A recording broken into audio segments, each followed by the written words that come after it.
Eli nyt tehdään joustava päättely virkkuukoukun avulla. Eli tämänhän voi tehdä ihan myös puikoilla, jolloin aina sanotaan, että ensimmäinen silmukka nostetaan neulomatta, neulotaan seuraava silmukka, viedään vasen puikko molempien läpi ja ne neulotaan takareunosta yhteen. Näin se tapahtuu virkkuukoukulla. Virkkuukoukku helpottaa silloin, kun haluaa tehdä tähän neulokseen ylimääräisiä nirkkoja.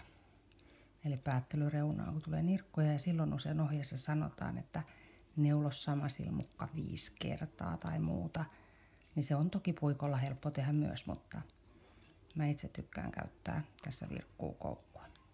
Ja nyt mä teen ensimmäisen nirkon. Taas sitten neulon tämän seuraavan, vien puikon läpi ja yhteen. Sitten mä teen 6 silmukan nirkon.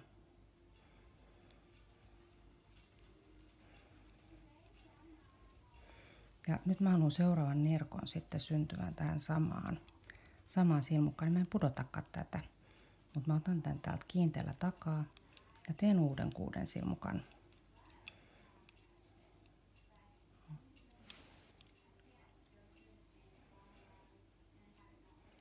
Vien sen uudestaan tästä samasta silmukasta läpi, otan tuolta tuon silmukan ja nyt mä pudotan sen ja vedän molempien läpi.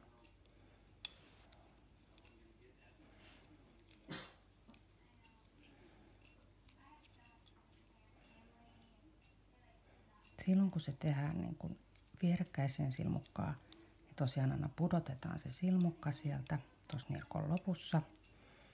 Ja sitten kun halutaan se, että tulee samaan silmukkaan se nirkko, niin sitä ei pudoteta sitä viereistä silmukkaa sieltä.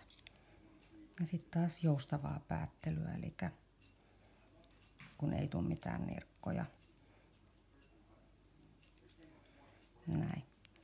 Silloin saadaan syntymään tähän reunaan esimerkiksi tällainen pidennetty nirkko. Ja tää on ihan kaunis sitten, kun huivin pingot.